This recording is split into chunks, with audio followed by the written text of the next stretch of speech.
Hello, BlizzCon Line, and welcome to the World of Warcraft Cooking Workshop. My name is Patrick Dawson. I'm the production director for World of Warcraft. I'm joined today by two incredibly talented people, the first of which is Sarah. Hi everyone, I'm Sarah Bouillon-Verrill, and I am an exterior level designer on the World of Warcraft team. I'm also joined by Lula, who is our star today, going to be showing us some incredible recipes. Hi, my name's Lulaboo. I am a influencer. I do a lot of cooking. I like to do a lot of Warcraft-based cooking. As you can see, I play some World of Warcraft as well. And today we're going to be making two recipes that are from the Burning Crusade that we're going to have today. It's going to be the Warp Burger, and we're going to be making the Fisherman's Feast, both from the first X Pack that we ever had for WoW. So I hope you guys enjoy. We're going to get started today, and we're going to get started first by making our Warp Burger patties. So I'm going to start, and I'm going to have these two lovely people in the way with me along while we're going and doing all of our prep work. So come on in, we're going to get started. So first and foremost, we have to get started by doing some burger patties. We're doing those from scratch. All of these recipes will be available to you guys, so don't you worry. So we're going to go ahead and get started doing that. So let me go ahead and give you this right here. And while we're doing this, we're also going to be talking about the Burning Crusade expansion. I am one of those people who actually was part of the people who got to do the Burning Crusade expansion. And I have to say, I was really, really excited when it first came out, since it was like the very first expansion to ever come out for WoW. It was very exciting. I can't wait to experience that again. It's probably one of my most favorite things that I got to do. What did you play? What class? In Vanilla WoW, I was a rogue, and then I realized that I liked to be able to go to a lot of, groups all the time. So I decided to be a shaman healer since I'm Alliance, and I thought, well, okay, let me do something I was never able to do before. So let me be a shaman on the Alliance for the first time. Well, there you go. And I was a healer ever since. It was great. Yeah. Yeah, it was. With Burning Crusade being the expansion, we really broke that barrier, right? Like Alliance finally got Shaman, Horde finally got some Paladins. It was definitely a good time to do that. Yeah, I was super duper stoked. I was very much more stoked to be able to see all the stuff that was finally brand new. I was super enthusiastic about seeing these beautiful brand new landscapes out there, and I was just over the moon being able to watch. Let me just say really quick, I'm starting out with 1.5 pound ground beef that we're going to be working with, and I'm going to be supplementing that with about 2 tablespoons of mayonnaise and 1 teaspoon of Dijon mustard. So while we're talking here, I'm going to be mixing these two together. It is always what I imagined a Warp Stalker to look like at the end, to make those Warp Burgers from. I remember fighting those things that always blink behind me. It was a pain. But yeah, I always thought maybe they would they'd be green in a way, they seemed so corrupted and annoying. But yeah, I hear there's going to be some green parts of this meal as well. I'm super excited to see how you incorporate all that. We have proofing in the oven right now. We have ourselves some green burger buns that we're going to be making with our Warp Burger today. The Warp Burger is going to be a blue cheese burger with a homemade patty. So we're going to get all that together, and we're going to bring it to you guys, because I really wanted to bring out that fellness, because that's what the Burning Crusade was all about. So I really wanted to make sure I punched that in home while we were doing this. So that's what we're working on today. What else did you put in there? Yeah, the mayonnaise. So I just put. Oh yeah, absolutely. This was the mayonnaise, Dijon mustard, and then we have the breadcrumbs in here. So there's half a cup of breadcrumbs, and I'm about to put in a boatload of seasonings here. Nice. Yeah, the blue cheese. That's a cool idea. That's the funk and warpiness. I think that's what I thought. Add a lot. Very cool. That's what I thought. I wanted to make sure, hey, if you're gonna explore the Burning Crusade, at least make sure that you're, not hungry when you do it. So let's learn to teach you. Let's learn you all to get fed. So here we have a half a teaspoon of pepper. We're gonna do a teaspoon of salt, and then we're gonna put in a boatload of granulated garlic and onion, because I am a super garlic person. Super duper garlic person. So I will Lots of garlic. put a ridiculous amount of stuff in here. We're also putting in Worcestershire sauce, about a tablespoon in here. Gives it a nice little pack punch to put some flavor in our burger. Thank you. I always wondered how to say that. I'm guessing. Please don't take my pronunciation as fact. I am just throwing it out there, and someone on the internet's going to correct me, I'm sure. I've heard a lot of variations on that. Oh yeah, same. So Yeah. I'm trying to make sure that I don't mess it up too hard. Sorry out there, everybody. All right, so what we're doing next is we're gonna go ahead and finalize all this by adding in 1 whole egg into our mix. And so this next part tends to get messy. You don't have to use your hands for this next part, but I tend to find that it's the best way to really make sure you kind of mix everything together. So we're gonna get in here right now. We're gonna use our hands, and we're just gonna get this all mixed in all together in one huge chunk of flavor. How many burgers is that going to make? So it's gonna make about 4. 4? Nice. Yes. Yum. And this is one of my favorite patty recipes to make, just because it's super easy. You don't have to do very much with it. It's very simple. You get a lot of flavor out of it. Like I said, if you're just going to go out there and traverse the outland, you got to make sure that you're well fed. So that's why we're doing this today. If someone out there learned something from doing this today, then I did my job. And that's all I could ever ask for. Let me tell you something. The first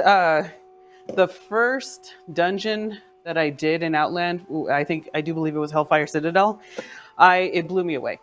Yeah. Absolutely. Like, the whole Outland was just enormous. It blew me away. It was freaking, I know it looks ugly as sin, but in a design standpoint, it looked beautiful. To have something new, to have new aspects of the game, I was absolutely blown away. And I absolutely love that I got to see new lore. I got to see what's been going on in Outland ever since we had closed the Dark Portal. I was very jazzed, I have to say. I mean, it was really our first time to get outside the bounds of terrestrial Azeroth, right? Like, everything was always rooted in Azeroth history. Now it was our first time to go get to see what a broken Outland would look like. I remember the wonderful swamp of Zangar Marsh. Actually, I just remember it mostly because of trying to get the Serpent Shrine was always fun. Swimming down in through that tube and get ready to kill some raid bosses. But I mean, there were so many great places to explore. But yeah, it was really the first time away from that. Yeah, and building that world too was really incredible because, it wasn't Azeroth, right? We could go so far outside what had been reality at that point and go so high fantasy.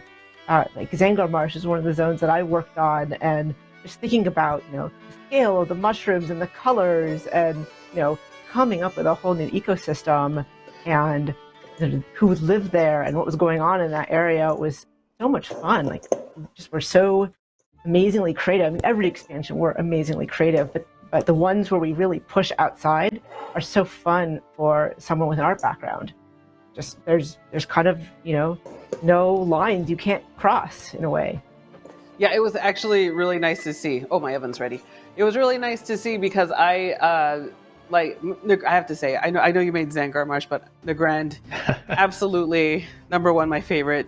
First time we got to see a expansion of the exploration of Nessingwary. Oh my gosh. Oh yeah. That whole Nessingwary arc where we just started seeing Nessingwary after every expansion, starting with Outland, I thought was just fantastic. I was really glad that was something that had carried into other aspects of the expansions after what you had going on. And I thought it was great. And a place to start that in Nagrand was like absolutely perfect. It was just such a beautiful place. I enjoyed going out there, exploring everything that it had to offer.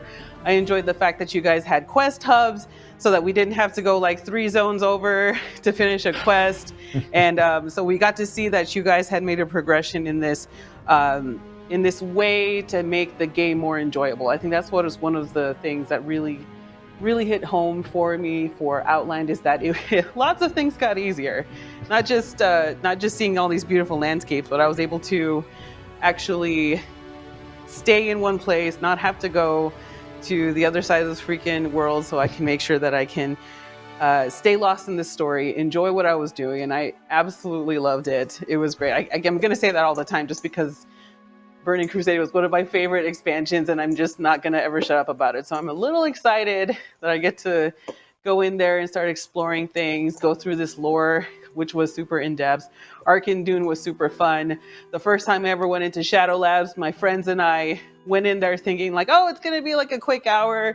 You know, we all got to go to bed early tonight, so, you know, it'll be fine. And so like 4 hours later, we're almost at the third boss, and we're just like, okay, well, we're here already. We're just going to finish this off. We just had no idea what was waiting for us in Shadow Lab. So I was just, it was a craziness. And but you know, we loved it. We were tired the next day, but we had a really good time. So that was something that we absolutely loved. Nice. Just a quick side note here. I'm just going to be taking this ball of ground beef and I'm going to be marinating it in the fridge for a while. I just really wanted the flavors to come together.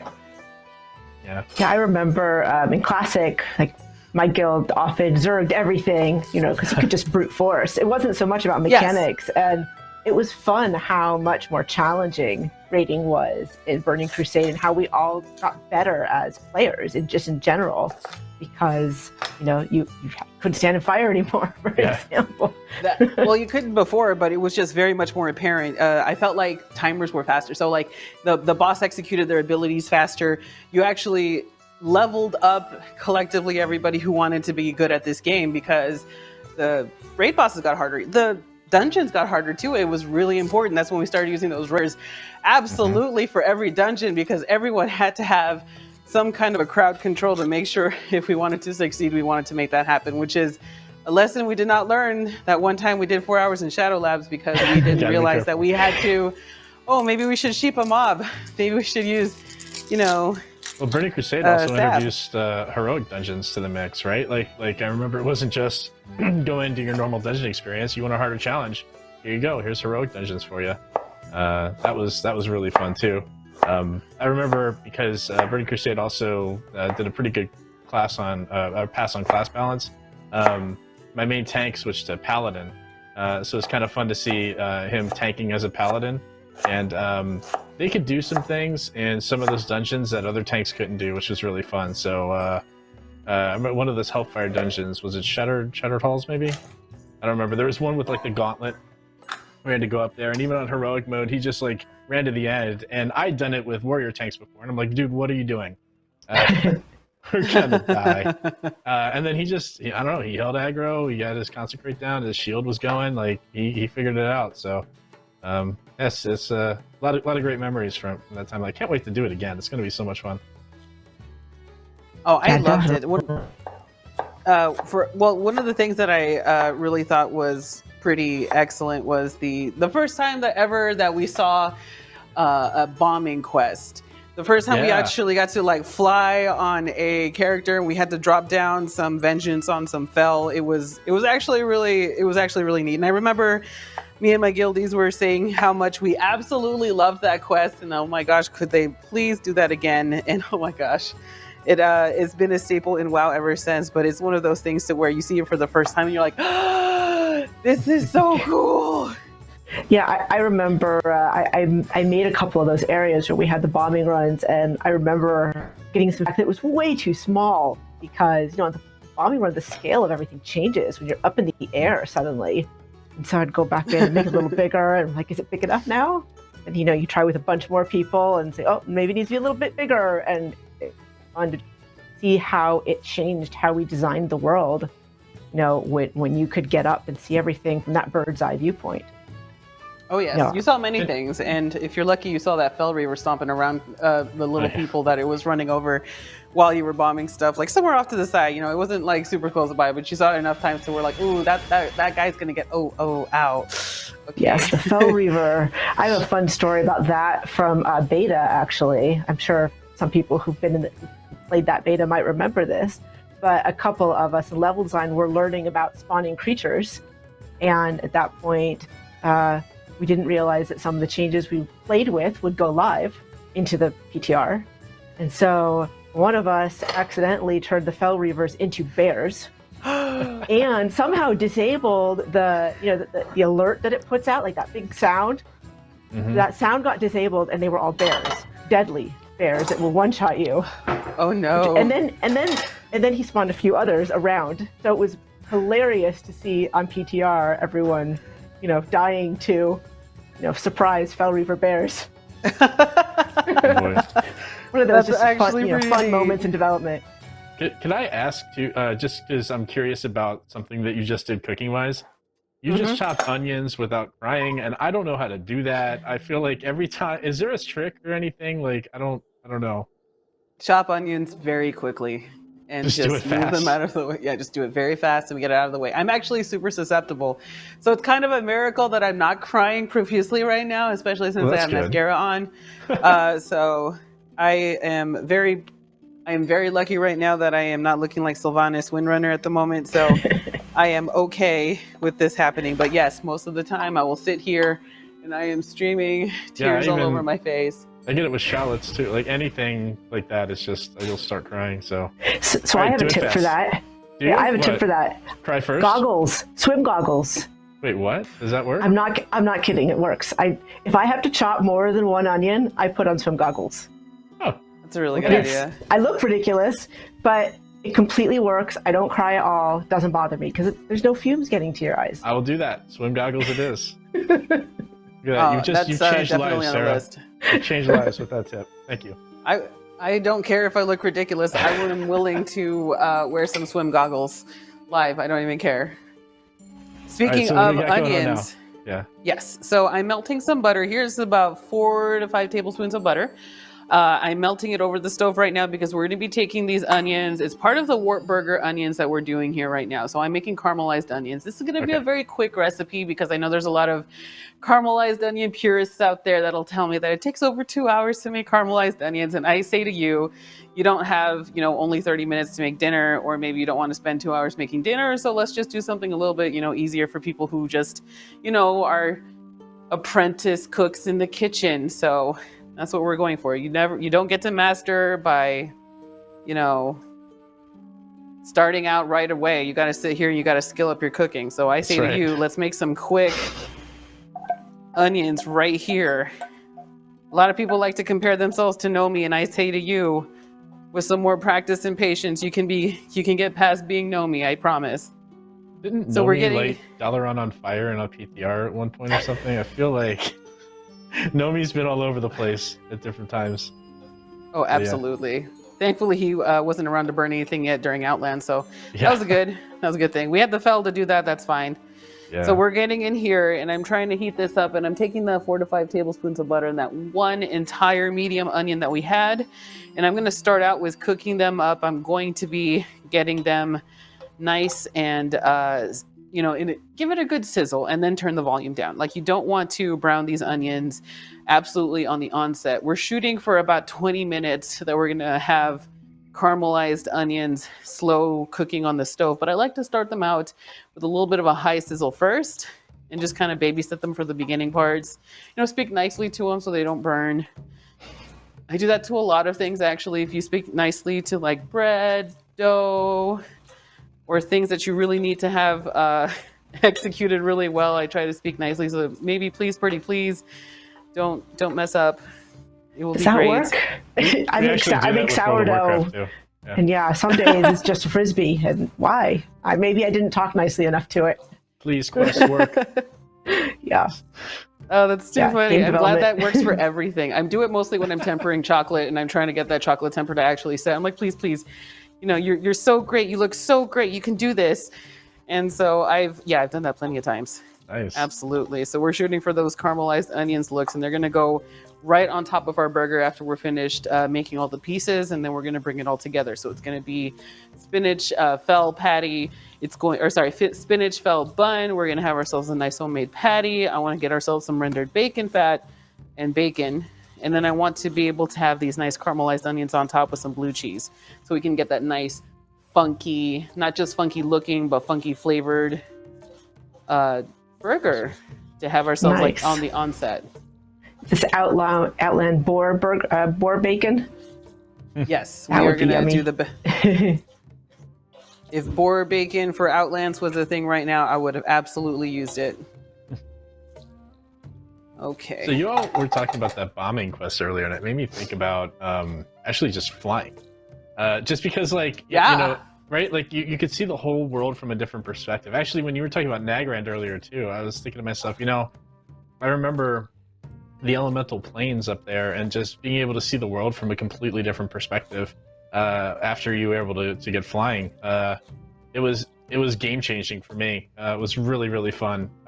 It really made the world feel so big, just looking at it from above, whether it be on a bombing run or on your own Griffin or Windrider. For the first time getting flying mounts, I absolutely just could not stop flying everywhere. I think I flew around the Grand for like 2 hours, not even doing questing, just kind of walking around looking at everything. Just in general, I remember it's still like Outlands was so big. You still, even if you just had your flying mount and you pointed yourself to the other side of Outland, it still took a while for you to get to the other side of the map. And I actually appreciated that because I got to see this beautiful, like these super diverse zones.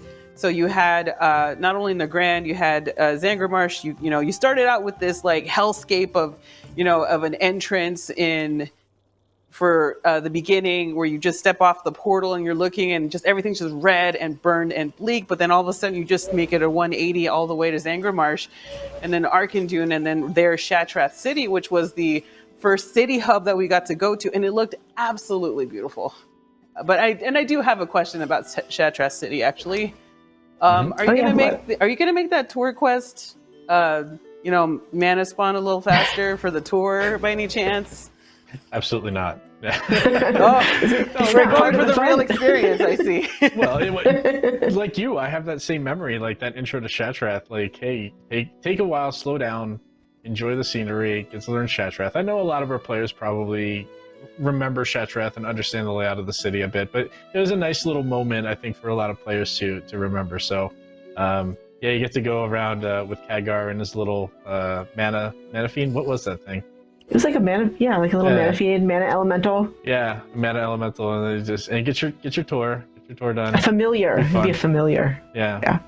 It's fun. I think we actually have one of those in Orgrimmar now. My son recently started playing WoW and went through the new player experience and got into Orgrimmar, and he had a quest to explore Orgrimmar and go around and learn the lay of the land there. And I thought that actually is really important. It was good for him to just understand it. When you're in a big space, it helps make it a little bit more relatable. So it's that I absolutely 100% thought it was a really great call to actually have that, because just as a new person in general, everyone was new when we got onto Outland. So going into Shattrath City, going around looking at what everything was going, it was just brand new visuals that we got to see, of an aesthetic of seeing the Naru. It was crazy. Like just to see that giant Naru in the middle of the city, blew me away. And then to have the ability to have your questing, not only questing the had the Aldor Scryer there too. The Aldor Scryer, yeah, having to make a choice. Yeah. Right? Who were you going to ally yourself with? You didn't have to make a choice. You could do Aldor and then do Scryer. True. That's true. For those people but you're still who choosing one at a time. It just would take a lot longer. I actually was one of the few people who did that. And it ended up, I think in Wrath there was an achievement for it when we added the achievement system. I was one of the first people to make sure I had that. I don't know. I like reps, so it was kind of fun to switch them and do them both. But very few people did that. They kind of just picked one. Yeah. No one's as I was like that. Yeah, as much as I was into WoW, I did go to pick only one, and it was actually kind of nice to see that your choice, because in classic WoW you had a choice also to pick between two factions. I believe somewhere in It's Desolace. It was the Gelkis and Magnum and Centaur. Yeah. Mm-hmm. And so you kind of picked there, and you didn't really see anything come off of that. So it was really cool to see that you made this choice. You had to pick because it was either one or the other at the time, and there was actual real world ramifications for you to have to pick that, which That's right. I thought was great. Yeah. That one of those things, just one of those little things that just kind of made the experience for enjoying Burning Crusade all that better, because it was great. And then flying around that area, Shattrath City as well, just to look at everything, was absolutely beautiful. And we still haven't even gotten to just raiding. Like, I remember going from 40 man to 25 man, and initially I was super duper, what is this change? I don't like it. It was fine. It was actually great for me, because we didn't have to like find 40 people to like get together and try and get stuff done. The margin of error, especially since you guys made raids harder, and so it required a lot more of a higher skill set. So it would have been really difficult to have 40 people to do that same raid. If we were to do Serpent Shrine Cavern for 40 people, I don't think it would have been the same kind of a raid, because having that 25 people meant that each person's actions really counted if you made a mistake or if you didn't make a mistake. And oh my gosh, it was crazy. Yeah, we had actually in Classic, to get a 40-person raid, I actually had to run a alliance of guilds. Like, having just a single guild that could staff a 40-person raid was difficult. So it was a welcome change for me to see the 25-person raiding, because then I could just do it with my guild and not have to worry about managing multiple guild situations and whatnot too. So that's a little bit better. But yeah, for sure. And the personal responsibility thing, I remember the Archimon fight, we had a couple that raided with us that were from Sweden, and they played from Sweden. And one of them was a main tank, and the other was a rogue. And latency there is not short. So when you had to click that feather, when he would kick you up in the air, and you had to click the feather to get the slow fall so that you didn't instantly die, it was always like a... Come on, lag, don't hit from Sweden. So, I mean, internet technology, our technology too, has gotten way better since then. So I don't think that would be a problem in the modern world, but certainly in the 2007 timeline, that was a little risky. But oh my gosh, that looks amazing. Those are some fell buns. Yes, so I wanted to show you here. We will have the recipe posted so that you can see what I did here, but these are some pretty gnarly looking. I made them gnarly looking on purpose because, it's fell. I don't think everything perfect looking from, the Burning Legion is going to look really nice. So I wanted to kind of warp the burger buns as well as the burger. So we have ourselves a nice spinach colored burger bun. They've just finished proofing in the oven. They're about to go into the oven right now. Now, normally I put an egg wash in here, but if I do that, it's going to turn more brown than I want it to. So we're going to try to do our best we can, shoot for it, maybe possibly not having so much browning happening so we can keep that green color. Really depends on your oven. Don't get discouraged if you get a brown burger. I still might even get a brown burger bun, but we're still going to shoot for it. So here we have these burger buns that are about to go into the oven at 350 degrees for about 25 minutes. You're certainly inspiring me. I might try one of these tonight on my own for some dinner. Might be a good choice there.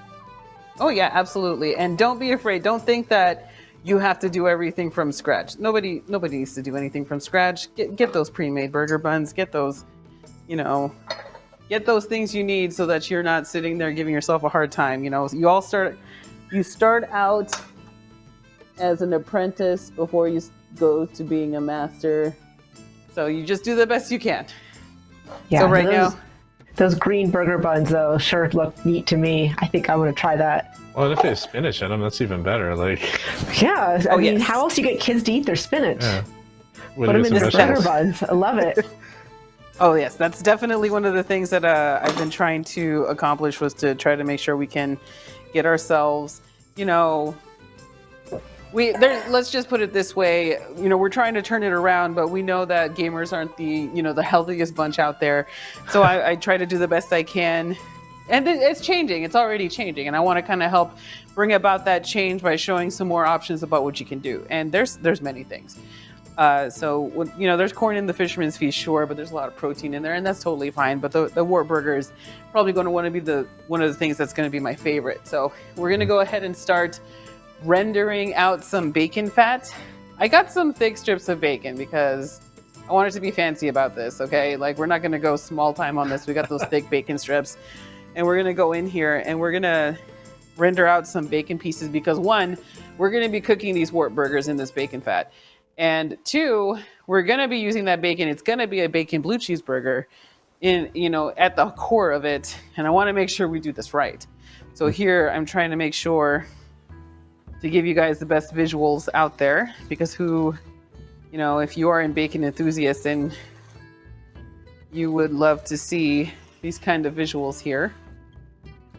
Looks good already. Never such thing as too much bacon. I agree. For those novices like me, I'm inferring that rendering mostly means like extracting the fat from the bacon. Okay, so yeah, it's just the process of cooking leaves you with cooked bacon and rendered bacon fat. It makes it crispy too.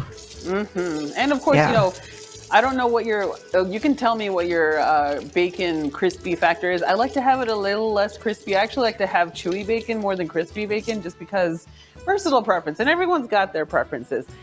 Yeah, I couldn't disagree with you more on that. I prefer the crispy bacon, but hey, everybody's different.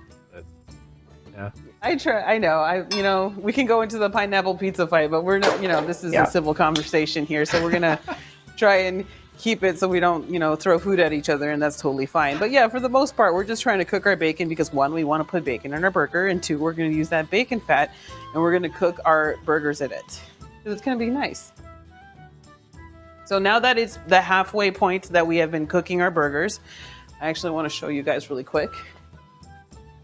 All right, so now that we're in the halfway point, you can kind of see this, but I'm going to go into my oven. I'm actually going to take the 2 sheet trays that I put in here, and I'm going to switch their positions so that one's on the bottom and one's on the top from what they used to be. Then I'm going to turn the trays 185 degrees. So why are you doing that? It gives a more even cooking. When you start cooking more, you start realizing things about, okay, my stove has hot spots and cold spots. My oven has hot spots and cold spots.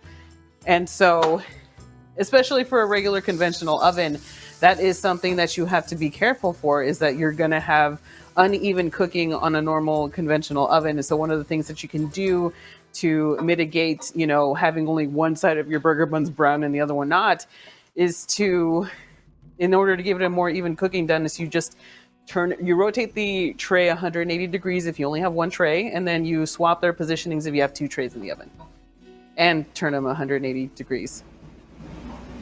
Yeah, I know you're supposed to do that with cookies too, but I always forget. Or it's like the cookies cook for 8 minutes and it's 6 minutes. I'm like, oh, I was whatever. See, I had no idea about that. Yeah, this is learning. We're all going to learn this. Thank you. I want to make sure everybody comes away from this learning something new. Maybe make better bacon. Maybe make a burger for the first time. Maybe make bread. That would be cool. So that's what we're working on today. I mean, making bread is the new thing in the pandemic, right? Yes, it is. Here, let me give you that nice unmitigated look in here. There we go. Oh, looks nice. Delicious. Yum. There we go. So let's go ahead and put that in a better position so you guys can see everything. So I'm going to make sure that we render this out. And of course, do the bacon the way you want it to. You don't necessarily have to do it crispy if you don't want to. Unless you want to. And if you do want it crispy, you just cook it longer, right? And that makes it crispier. Mm-hmm. A lot of people will bake it in the oven just to get more soft bacon. Yeah. So if you really, really want to get that, non-crispy factor like I do, then I'm definitely going to do the oven method, and it works out really great. But then you have to clean your oven. Yes, absolutely. Oh, and one thing I did want to talk about, actually, I had something that I had in mind I wanted to ask you guys. So correct me if I'm wrong, but wasn't the first time we had Looking for Groove, wasn't that the first time happening in Burning Crusade? There was a version before that. It wasn't widely used. And in fact, the one in Burning Crusade wasn't widely used either. I think we did have the summoning stones that started around then, though. I don't know if you could actually use them as summons yet, but you would actually go to the dungeon and click on the stone, and it would list people who were looking for that for that information. Oh, right on. I remember that. So it was like a first iteration. Yeah. I think what we have today is something that right now we're actually having conversations about our group finder, not the matchmaking part of it, but the part where you can actually look and advertise for group. That version in modern World of Warcraft has been widely accepted by the community, and actually might be an asset to put into something like Burning Crusade. We talked earlier in the Burning Crusade deep dive about embracing some changes, like understanding this is a modern community playing a game that is a little different from the way people played it back then. So we are open to making quality of life changes for stuff like that. That's so, good to hear. Yeah, so we're talking about it now. We'll consider it. We'll get some player feedback and see if that's something that people would want. Oh, right on. It's actually kind of nice to hear that you guys are actually considering, quality of life changes that happen after Burning Crusade, because that would actually kind of be neato to make the experience in Burning Crusade even that much better. Yeah, it's a careful balance. It's one that we're going to have to talk to the community about, because there's a lot of things we did that were quality of life changes that some of the community does see as negative, or didn't help going forward. So, knowing that these are very different audiences, like people that are playing Classic and Burning Crusade really want that more hardcore experience. We want to recognize that and make sure that we're not going to make changes to make all these quality of life improvements or something. It's not about that. It's more about what makes sense. We've talked about a few different things already in the deep dive panel. I suggest watching over that a little bit. Brian Birmingham explained some stuff there, so there's some really good information there. But I think again, the key is working with the community, right? It's recognizing that this is a modern community, very different from the community that played the game back in 2007, and making sure that we're servicing their needs. So it's a little different than our mantra of Classic of just hashtag no changes. It was very much just pure authenticity, warts and all. We're going to do it the way it was. This one's going to be a little bit more well, what do people want from this game? What are they expecting? How do we deliver upon that expectation? And that's actually kind of nice that you guys are doing that, because I know for sure, because I'm not going to play WoW the same way that I did in Burning Crusade the first time. I'm not going to take 4 hours going into Shadow Labs again. That's not happening. I know what to do now. My friends know what to do. We know how to interrupt a lot better now, because you guys have made these mechanics over time that have forced us to interrupt, or forced us to crowd control, or forced us to employ tactics that are just going to make our lives a lot easier. So I don't expect us to be able to do the same thing, to have 4 hour Shadow Labs. Oh, I need a place to store this. I'll put it right here. All right, give me a second here. Let me put in our other bacon. Right. Well, that is really good to hear. Let me get this in here. Here we are. So are we going to have a raid right at the onset of Burning Crusade? Yeah, right when it's released. With launch, what you're going to see is Karazhan will be out. Okay. Therodon's Lair will be out, and Gruul will be out. So the idea is to try to keep the very first initial wave just as the tier 4 gear and what was offered in the tier 4 stuff. That'll let people go through and do their attunement quest lines too to get ready for some of the other content before we move on to Serpentine Cavern and the Eye. Or Tempest Keep. So we'll open up those 2 raids in a subsequent phase. So those won't be available on launch, but will be available shortly after. Yeah, I'm looking forward to going through Karazhan again. That is one of my all-time favorites. There's so many fun fights there. Yep. Little Red Riding Hood. DBM still has the "Run away, little girl." Run away, little girl. Get out of stuff. I love it because every time I hear that, it reminds me of that amazing fight in Karazhan. Yeah. I loved Karazhan. It was my number one. Yeah. It was my number one favorite raid at the time. I was one of the very few people who got Atumen the Huntsman's Mount. Actually, I got on my really crappy alt. Yeah, I do too. Nice. Atumen buddies, we got it. That's good. It never dropped for me. Yeah. It dropped for my first alt run, and I was doing very terribly that run, and everybody knew it. And so when I rolled and I won the Huntsman mount, they're like, "Well, you got the mount, but your DPS isn't great, so we're gonna let you go." I was like, "Okay, fair, okay, I get it. I'm gonna go now. I'm gonna take my mount with me. Bye." Well, so you had it on an alt, dude. You didn't even have it on your main. Did. Oh, that's rough. That's rough. It was a very, very bad DPS alt too. So they were exactly happy with me with that, but they were still willing to give me they're still willing to give me the mount, though. They just, sent me on my way afterwards. I'm like, all right, fair, I guess, whatever, it's fine. That was very But nice of them. I know a lot of raid leaders who'd have been like, nah, no alts or mounts, but yeah, that's a tough one. Oh yeah, that's totally fine though. That's the only negative experience I had with Karazhan. Everything else was an absolute blast because we got to see these different mechanics for the first time. The chess event. Oh my gosh, so cool! Like I thought, we're not doing a straight up, here's the boss, let's DPS the boss, we're done. No, this is like nuance. We got to have.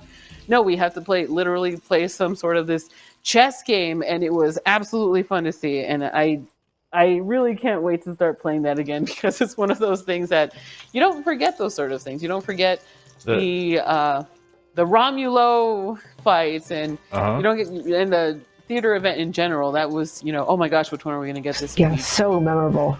Okay, so Shade of Iran. All right, here was the thing that got my guild all the time.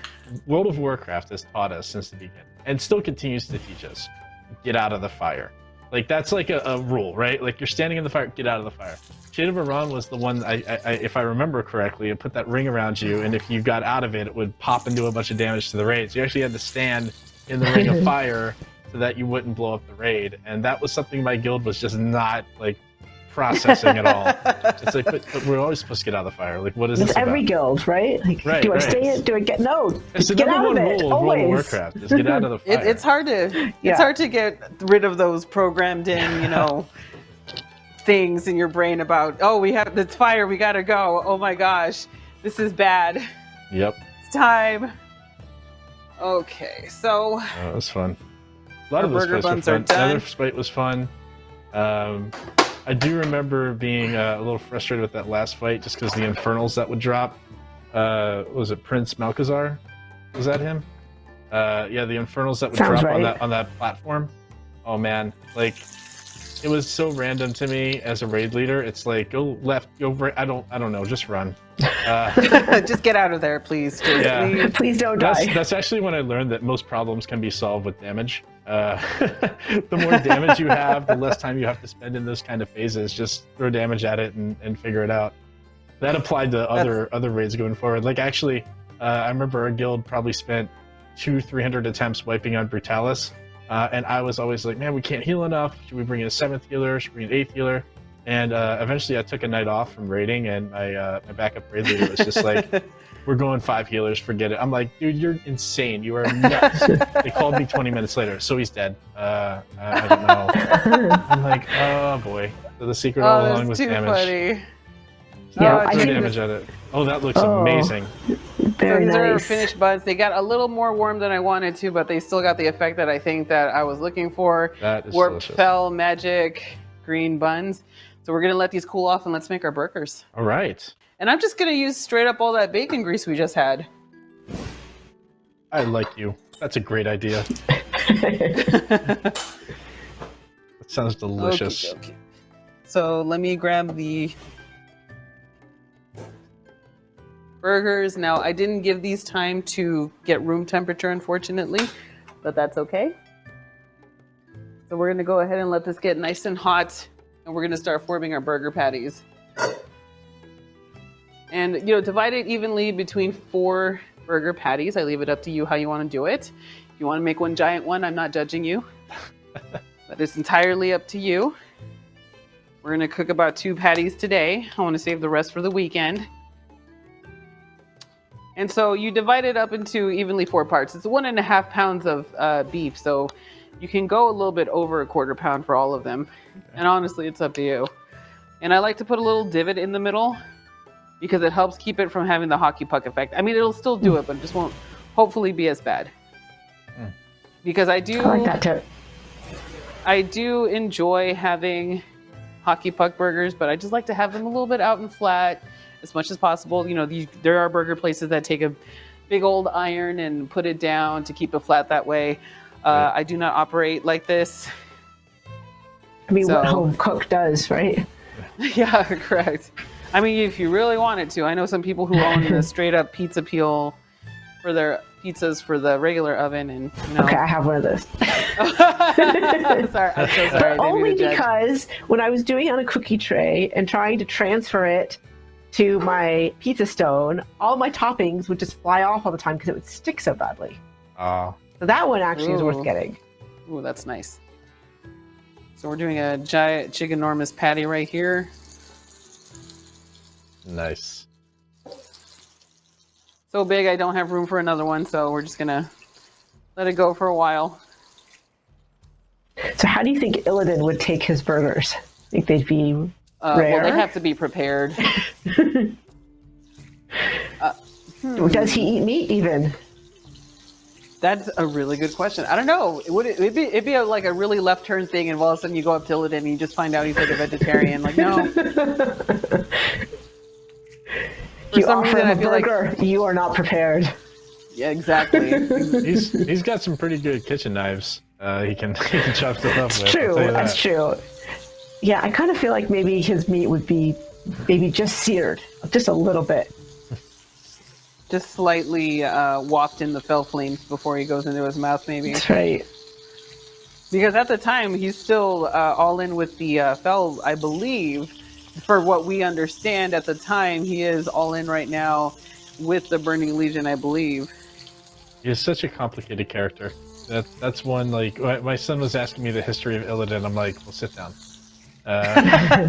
10,000 years ago. It's like, oh my god. Yeah, it's a long story character. I actually have the statue of Illidan in my kitchen, and that's why he started asking me about it. So, but yeah, that was. I love that statue. He's one of my favorite villains. That's actually one of my favorite raid fights too. So it's always fun to see. Although actually, Kael'thas and Vale are probably up there a little bit higher. Or Vash, Lady Vash, is up higher on my list of fun fights. But I those enjoy the were good. Kael'thas fight as long as. Will you guys consider skipping the monologue, or are we just always gonna No. have that fire off every single pull that we're gonna? The monologue don't is have where on you Kael'thas. explain the fights to that fight to the people that haven't done it before. That was what I used it for. Fair. I'm like, all right, go ahead and pull. Okay, so this fight, phase one, is actually it taught me as a raid leader never explain anything beyond phase one when you're learning the fight, because there was the guild I was I was actually in a couple of different guilds back then, and one guy, we got to Kael'thas for the very first time. And he starts going through phase 1, phase 2, phase 3, phase 4, phase 5, and talking about like the weapons, and I have to pick them up, and who has to use what. And about 20 minutes later, we finally pulled and we wiped on like the first phase. And it's like, what? Right, because everyone forgot. Why bother going through this whole thing? Like, you know, you're probably going to wipe the first time you see a boss. Just talk about the big things and hope that everyone follows those general rules of WoW, like get out of the fire. Until you wipe on the Shade of Iran and realize that you can't always follow that rule. But yeah, Kael'thas was a fun one where it's just like, just explain the first phase, we'll go from there. Especially because like phase 2 builds on phase 1. Then it kind of changes with the weapon thing, and then the last phase builds on the prior one too, where it's just like, okay, so now you have to use the weapons, and now he's flying, and you gotta do the things, and now all the advisors are back, and it kind of gets chaotic. But that was one of my more fun fights. I really did enjoy that one. Yeah, I love fights like that where it's you kind of master each little mechanic individually, and then here it all is together for you to actually win. And Yep. it just feels so amazing when it finally just clicks and everybody's working together and doing everything correctly. And that boss dies, and hopefully you get great loot. Oh, I remember that too. I remember clearing phase 1, seeing phase 2 for the first time. We literally cheered. It was all of us in my guild were like, "Oh my gosh, we just got past the first part! Congratulations, everyone!" We were that kind of a guild, you know. So, but it was really fun to be able, like, we got to have a fight where it was just long and it was complicated. And I remember thinking, like, this feels like a saga, and I love it. You know, like it was just one of those things where I enjoyed the sheer amount of epicness, I guess you could say, that was happening here, because it was just absolute chaos, seemingly chaos until you got it all together, and all of a sudden it just felt like this choreographed dance that you were trying to do to make sure that everything's done. Because when I do my own raid, which I have a raid after this, when I do my own raid, I always say, all right, guys, we just have to learn the choreo, and then we're gonna be good to go. Okay, 5, 6, 7, 8, let's do it. And but it works out. It just, you know, it feels really good when you go in there, you see this epic battle happening. You see that epic monologue, and you just see all this craziness that's happening. You know, if you were one of those few people who got the Ashes of Alara at the beginning, good for you. You know, it was just one of those things. And Mountain farming got kicked up a notch too in Burning Crusade, as far as I remember. Sure did. Because you had stuff like the Atum and the Huntsman's Mount. You had stuff like you could farm for, like Ashes of Alar and the Netherwing Drake, and so it gave you this whole new level of things to do in the expansion, and I absolutely loved it. Yeah, I'm guilty as charged. That's what started my collection, was the Burning Crusade. I tried to get all the reps, I tried to get all the mounts, I tried to get all the pets. And of course, over a decade later, I'm still doing that. So, yeah, I think I'm at something like 570 mounts, over 1,300 battle pets, 33,000 achievements. Like, I just went all in. Over 100 exalted You're reputations. serious. Yeah, it's That is impressive. Crusade. I blame Burning Crusade. It did that to me. It made me be like, because actually, I mean, it was a friend who challenged me about the Aldor Scar thing we were talking about earlier. Because he's like, "You're nuts. Don't do both." Like, I mean, you can't do both at the same time, but like, you know, do one then the other. And he's like, "You're nuts. Don't do that." I'm like, "Yeah, I got you. I'm gonna do this. I'll prove you wrong." And while I'm at it, Like, I'll get all me. the other reps to Exalted too. I'll even get Ravenhold. It's fine. I didn't somebody get like a warlock got Ravenhold rep or something like that, or something happened where people found out that you didn't necessarily have to be a rogue to get Ravenhold rep. It was weird. I made a rogue alt to do it and then fumbled it to my mage. So my mage got Ravenhold Exalted as a result of that. That is impressive. Yep. Tried to do it all. I don't blame you for giving it a shot, because even people now are achievement hunters, are mount hunters, pet collectors. Yeah. Like, that is just another game within its game, along with playing the auction house, which I saw for the first time in action more in the Burning Crusade, because there was just this whole other level of an economy to look after now, because we were looking at, like, you know, flasks, and we were looking at or just the new alchemies recipes, new profession recipes that were, you know, people still had to rely on buying those. And I remember just watching these people who never even really left their respective cities to, you know, aside from getting to max level. All right, cool, I made it to max level. Let me go back to the auction house. I'll come out of here at the next expansion. See you later. It's weird. It's crazy. That is a set of people that I do not understand, but I respect that hustle. There was a lot more that went in the economy. I mean, all the different crafted gear became super cool. Like, I mean, I remember the character I played in my second guild was a warlock, and I was behind, so I just got a bunch of Frozen Shadow Weave, and that caught me up. So I started rating tier 6 with people pretty quick, because that's all I needed. So I got it all off the auction house. And of course, you know, the new trade skill that came out with jewel crafting. That thing was all over the auction house. Like, it was completely new. I loved it. So I did it that. was really I had a blood elf, so like blood elves were new for Burning Crusade as well. And I had a blood elf, and I could wear shoes, because, you know, before then I had a troll and she didn't have any shoes. And now, no, I changed that blood elf, and I had jewel crafting, and it just felt like such a neat experience there to, you know, get to provide little jewels. And that when we introduced sockets as well, would have been. That's right. Yeah, because jewel crafting too. Jewel crafting, and all the gear had sockets, so that was a cool new mechanic. Yeah, that was awesome. Well, I remember jewel crafting being the new hotness, and everyone's just, you know, either did a brand new, like every paladin was a jewel crafter, or every shaman was a jewel crafter, just because it was the new expansion profession you finally got to do, and the new expansion class that you got to do, and some people just paired it together all the time. And so my boyfriend, who plays WoW, is still a jewel crafter and a paladin all this years, because he started out in vanilla as a warrior, and he's like, nope, paladin, has been ever since, and just absolutely just smashes it all the time with that stuff. He absolutely loves it. So I totally understand that part. So we're gonna get in here, and we're actually gonna show you the Wart Burger, and then we're gonna finish up with the Fisherman's Feast. Yeah, those burger patties look like they came out pretty good. Oh yes. So let me put those here for reference sake. Putting them in here for now. Yeah, those are beautifully browned. Look at that. They look very nice. So we're gonna take our warped burger buns, and we're gonna go ahead and slice them open. So we're gonna take this one right here. Can't wait to see the inside of this.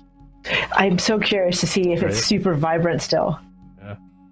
Oh, the inside, absolutely. It's the outside that gets browned out. So we're gonna get in here, take a serrated knife, and just take. You want to make sure to let this cool. Give it some time to cool down. You'll be able to cut this a lot better. And then you have yourself these Very Feldberger nice. looking Love buns it. here. So let me go ahead Awesome. and grab some mayonnaise. Oh, we're making this burger right now. I love it. And then we're gonna finish with the Fisherman's Feast. I'm curious to see if you can taste the spinach in the bun too. So my spouse says no. I say yes. So it's, I guess, entirely up to you on, how sensitive are your taste buds. I think my taste So buds we're gonna- would be looking for the rendered bacon fat in the dirt burger patty, so I'd probably Oh, yes. latch onto that more than the spinach. Yep. If you want to take this up another level, you can absolutely take just a small amount of bacon fat and toast your burger buns Oh wow! in the bacon fat on the Oh, skillet if you really that's an wanted idea. to. I mean, if that's something you absolutely want to go in on, you can just toast your burger buns with some bacon fat. There we go. So we're going to be building our burger here. So these are, I went for the bigger burger bun because I just want to show you guys a huge burger. So we have our burger patty. Let's go big. Let's go super big. There we go. Oh wow! So we're gonna take our caramelized onions. They got a little too brown, but who doesn't get overly browned? Yeah. Oh, they look Just a perfect. second. Look good to me. Looks great to me. Oh, absolutely. So let's get that in there. And then let's add some blue cheese on top of that. A lot of people like to do a blue cheese sauce. I'm not one of those people. I like straight up blue cheese. I feel like the sauce gets in the way. It kind of dumbs down the blue cheese flavor. If you're not a huge fan of blue cheese, then I would absolutely try to, do a blue cheese dressing. But we're going with some straight up crumbles here. Oh okay. All right. Just because I really love the flavor. And if you want to even go more all in on that blue cheese, and someone's going to remind you it's mold in here, and that's fine. So this is Fel. We're leaning into that Fel magic here. Is what I like to call blue cheese as well. And we're going to go in here, and if you want to go harder on the blue cheese flavor, you can actually try Gorgonzola. It's actually a lot harder on the flavor in a good way, I guess you can say. It's much more intense flavor in the fermentation cheese method, if that's something you want to try. I'm sure they grew stuff like that in the Nether Store biodomes. Oh, absolutely. Oh, I forgot to lay out my bacon flat, so we're just gonna put that right there. Oh wow! That is beautiful. That looks like I'm dinner. jealous. I don't get to taste. Like, this looks like is dinner. torture, you know? Let's go make one later, Sarah. We'll figure it out. Yeah. Recipe's posted. I just got to watch her do it. I'm pretty sure I can figure this out. This I'm novice mode. I don't know if I'll go spinach bun yet, but that looks delicious. Okay, Oh my god. so we have ourselves Wow. here a completely built It's a great burger. warped burger right here, complete with a warped bun, blue cheese, bacon, fat patty right here. Like this is pretty big. We went a little hard in the paint on this one, but I think we did really, really well. So let's go ahead and do a cross section, So good. because I'm pretty sure a lot of people want to see the inside here. So if you really want to, some people like to do the the push down plank thing. I'm not a fan. We're gonna go in here. We're gonna give it a good cross section. Take a look. Yeah, that bun looks like it came out perfect. Oh, look at that. Look at that. That Oh looks my goodness. amazing. I like myself a nice, just slightly pink in the middle, and I think I got it. I think you did too. Yeah. So turned out really great I for would me eat it. personally. Yeah, I would eat this too. I'm gonna eat this thing. I'm so Yeah. sorry to say. You won't be able to. I'm sorry. All Mm. right. Next Yeah. time. Patty's delicious. Yeah. All right. So let me set this aside because I want to show you guys the Fisherman's Feast. Okay. We're gonna get into it right now. Let me bring back my countertop here. This is going to get a little big. We're definitely going to need the top down for this one. It's going to get a little crazy. So did either of you have a favorite zone in Burning Crusade? Oh, it was definitely Nagrand. Just because I'm just one of those people that love a pretty site. I love me a very pretty, oh my gosh, look how beautiful everything is, just kind of thing. That's just always been my deal. I've absolutely loved it. And the Nestingberry quests were probably one of my favorites at the time, because it was kind of the first time we got to get introduced to different types of animals that were there in the area. I loved doing the arena. Yeah, that was new for Burning Crusade as well. Yep. Absolutely. So I didn't really get into PvP until the arenas came out, and I actually got more into the PvPs because of the arenas, and being able to just kind of like have a team go up against another small team, and we're not, fighting, oh my gosh, is this a pre-made? This is, we got to have dedicated PvP happening at the time. I didn't get into it very often, but I did over there. Oh, it was crazy. Nice. Wait, let me show you really quick. We've got our half onion going in. Wow. For flavor. Nice. Sorry, the 2 halves of the onions. And we're also going to be putting in our potatoes. Into potatoes and then corn. So I put 1 corn in there, but it's okay. So we're sticking in our red potatoes cut in half so they cook faster. It's all going to come in and get boiled. There we are.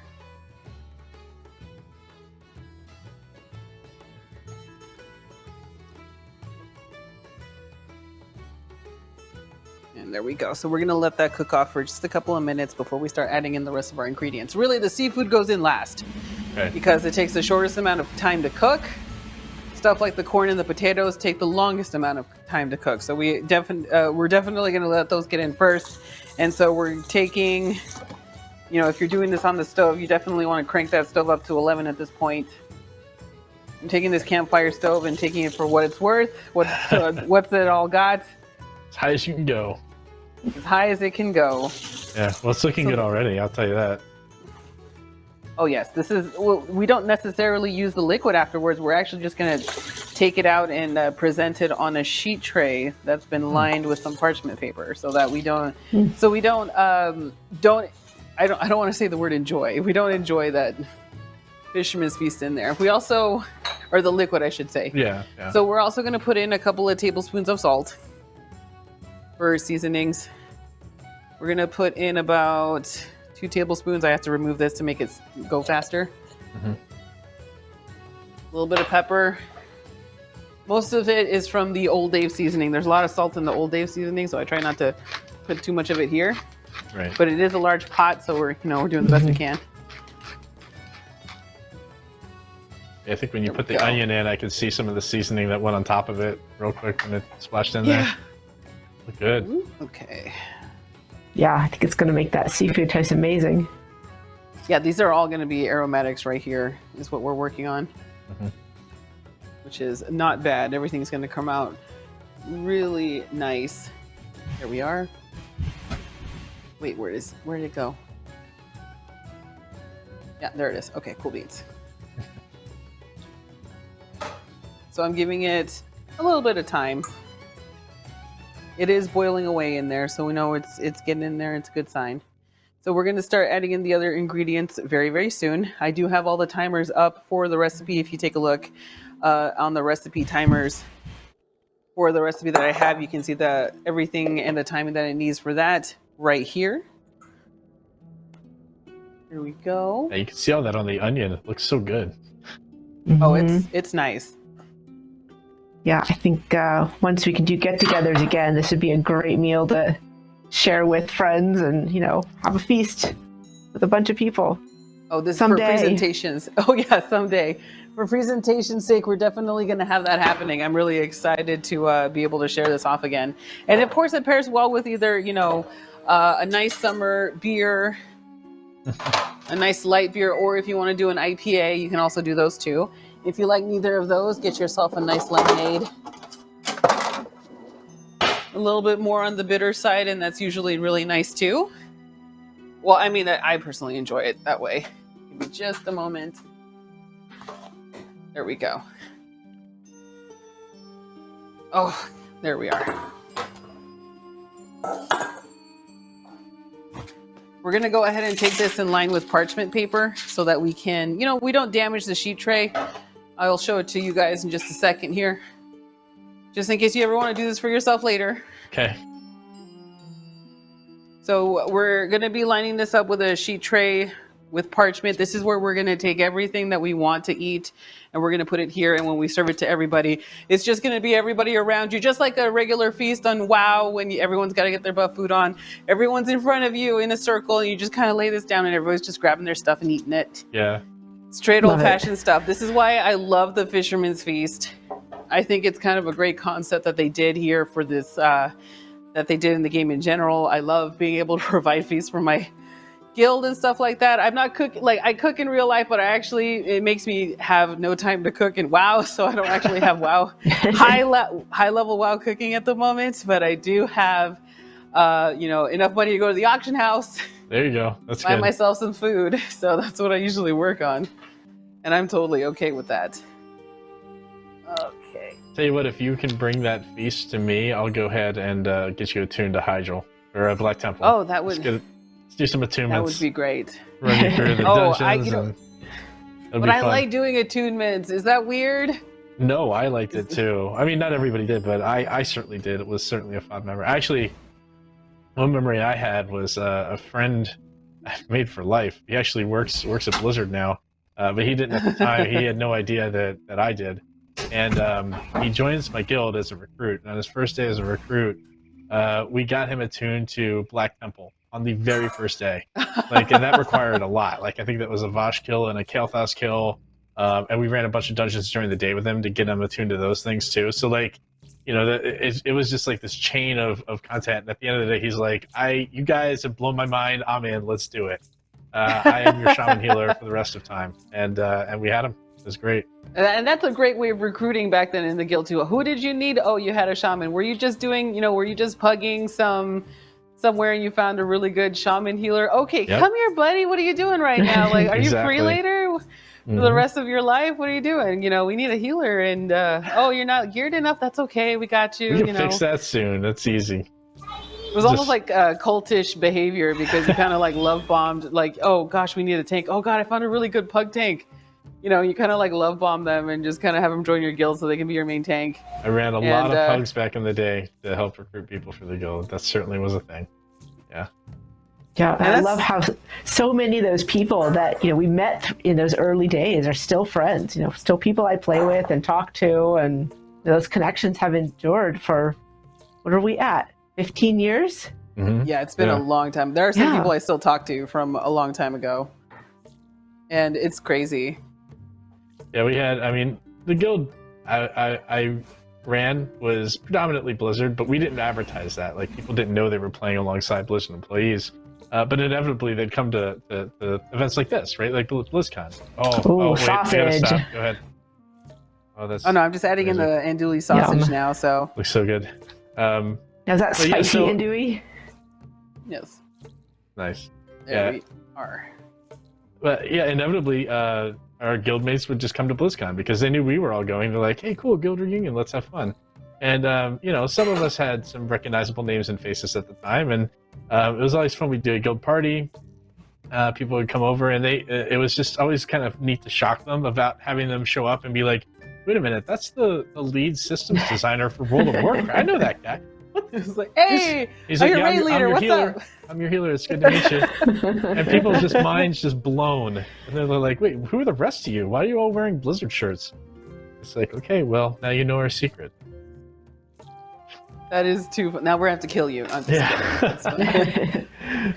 Yeah, it was fun. It's fun running a guild like that. Oh yeah, absolutely. And it's one of those things like just BlizzCon in general. Being able to even still have a kind of a BlizzCon right now, I am absolutely grateful for. Holy crap. Being able to still be able to at least have a way to come together virtually to just celebrate what we've got going on. I cannot wait until Burning Crusade is going to be playable, because I will be one of those people dumping my regular guild to go into Burning Crusade, lose myself, and try and get flying and going for Netherwing and trying to like one-shot Gruul's Lair for the first time. Sure, why not? I'm all in. I'm ready to go. Yeah. I am super excited to do this. Well, we can't wait too. Trust me, it's going to be fun. Like all those memories just keep coming back to me every time I think about what Burning Crusade meant to me. That definitely was. There was a time when I was playing a whole lot of WoW too, so I'm looking forward to getting back to that era, and the farming and the raids and the dungeons and the world. Having to save up enough money to buy flying, I remember that. Yes, right, because I didn't have 1,000 gold. Yep, that was tough. You know what? I hear become a jewel crafter, and you might be able to make some money. That would be good. Jewel crafting was definitely one of those things where I'm like, I think I'm going to have to do that just to make money. But so will everybody else. Yeah. Well, no matter what, like it's going to be a hustle. Like, things that are eternal in any MMO, especially WoW, is that, you're going to have to grind out some gold. And for some people, it's easier for others, and that is okay. Mm-hmm. That is the life here. All right, so I'm going to go in here and we're going to start putting in our seafood. Oh, wow. Awesome. Oh, yes. I am very excited for this part. We have a nice simmer going on. And we're going to start putting in our shrimp and the crab. Thankfully, the shrimp and the crab don't actually have to stay in here too long. Okay. About how long does it take to cook the shrimp?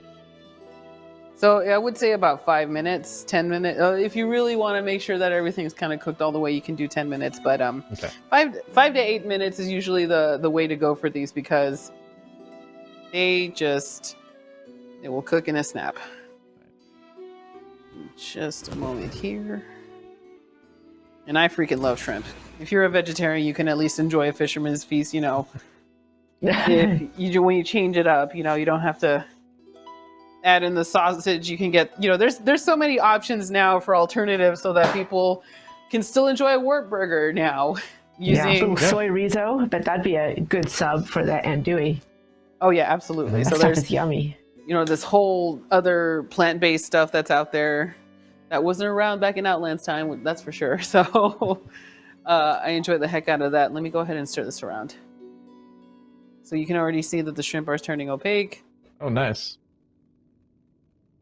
Everything else is still cooking off nicely.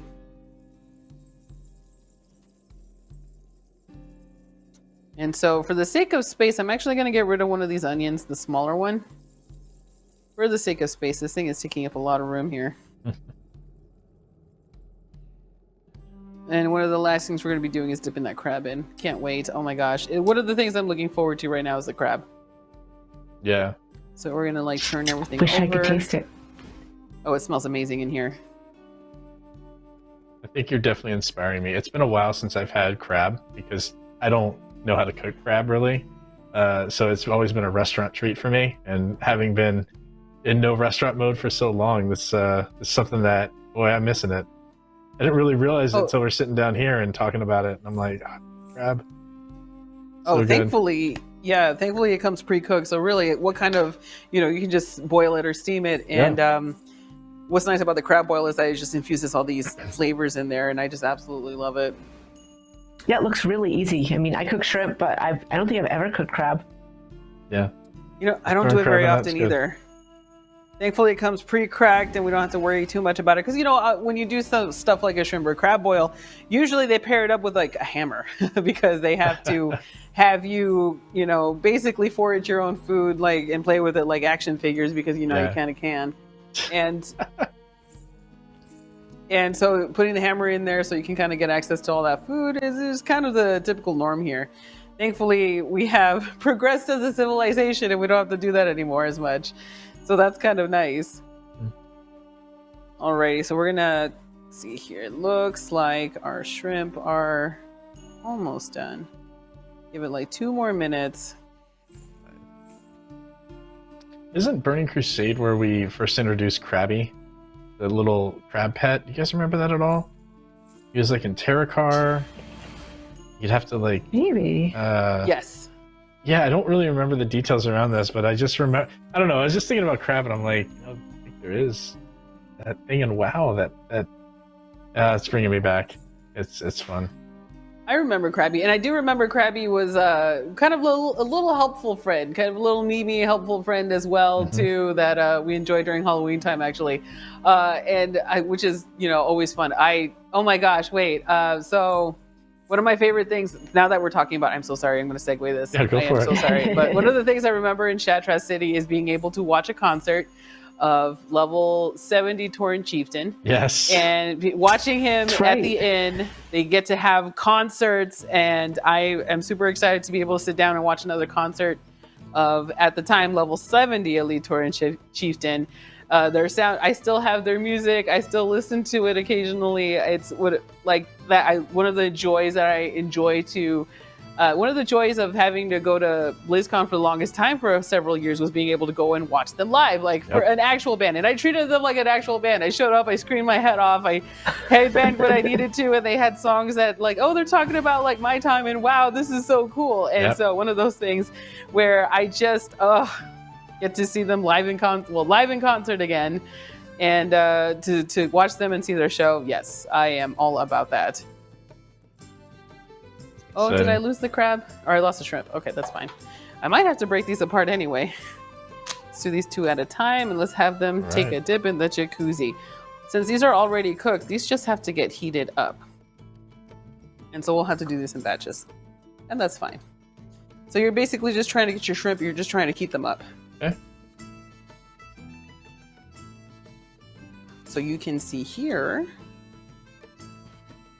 I'm almost filling this thing to the top, so I'm trying to be careful. Yeah, it's an amazing cauldron of deliciousness. Looks It so is a good. literal cauldron, it feels like. There we go. And we're trying to get these and just have them cooked enough to where they heat, and then we're good to go. There we go. Let's get our first batch of crab out. Oh, that looks nice. So now it should be beautiful. covered in that bath of seasonings. Wonderful. Let's grab some stuff while we're in here. Well, the shrimp look good too. Yeah. Mhm.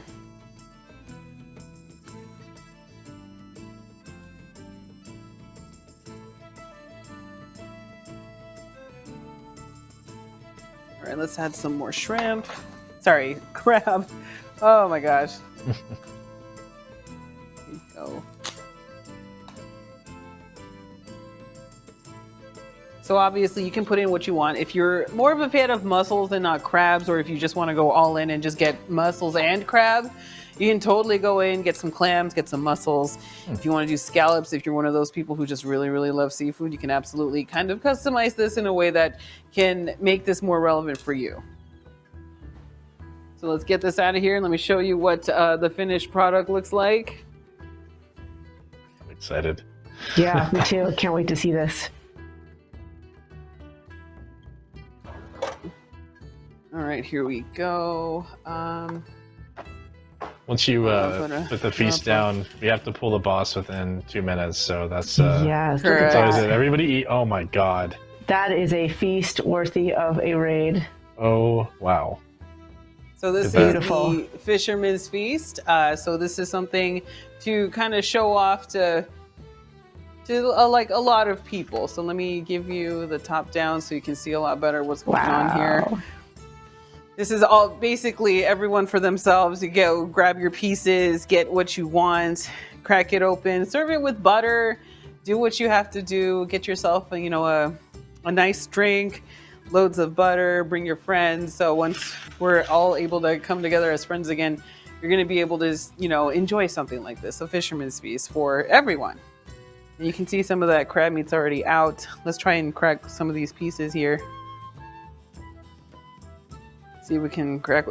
We'll take this one. It's Man, already. I can almost smell That it. looks tender. I wish we had smell-o-vision. I So know. good. Oh, there we go. Oh, Oh, so look at lucky that. that came out. Okay, Beautiful. I'm about to make you guys jealous. I am so sorry. But I appreciate that you guys have been with me here today. So this is for you guys. Cheers. Please enjoy it for us. I would love to be there. Wow. Me too. It is so good. Looks amazing. Looks fantastic. Well, yeah. Now we're really hungry. Well, hey, thank you. And thank you all for joining us, and a huge thank you to Sarah and Lula. We appreciate having all of you here today. Make sure that you all tune in to all the other excellent BlizzCon line panels we have for you. And see you all in Azeroth.